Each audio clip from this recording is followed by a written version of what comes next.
अरबी समुद्र आणि बंगालच्या उपसागरात कमी दाबाचा पट्टा निर्माण झाल्यानं कोकण किनारपट्टीवरील पुढील काही दिवसात मुसळधार पाऊस आणि जोरदार वाऱ्याची शक्यता आहे। त्या अनुषंगानं सिंधुदुर्ग जिल्ह्याला पुढील 3 दिवस ऑरेंज अलर्ट जारी करण्यात आलाय।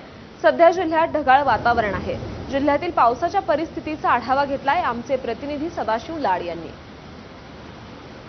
सिंधुदुर्ग जिल्ह्याला आज हवामान विभागाने ऑरेंज अलर्ट जारी केलेला आहे। त्या अनुषंगाने जिल्ह्यात मुसळधार ते अतिमुसळधार पाऊस कोसळण्याची शक्यता हवामान विभागाने दिलेली पाहायला मिळते।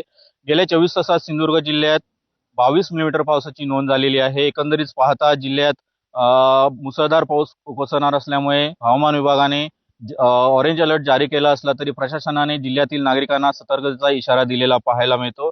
एकंदरीत जर पाहिलं असेल तर मुसळधार पावसाच्या अनुषंगाने जिल्हा प्रशासनाने मच्छीमारांना खोल समुद्रात मासेमारीसाठी जाऊ नये असं आवाहन देखील केलेलं पाहायला मिळत आहे। सध्या जिल्ह्यात सर्वत्र ढगाळ वातावरण आपल्याला पाहायला मिळत आहे आणि गेल्या 24 तासात जर पाहिलं असेल तर जिल्ह्यात सरासरी 22 मिलीमीटर पावसाची नोंद झालेली आपल्याला पाहायला मिळत आहे। कॅमेरा पर्सन परेश सदाशिव लाड, एबीपी माझा।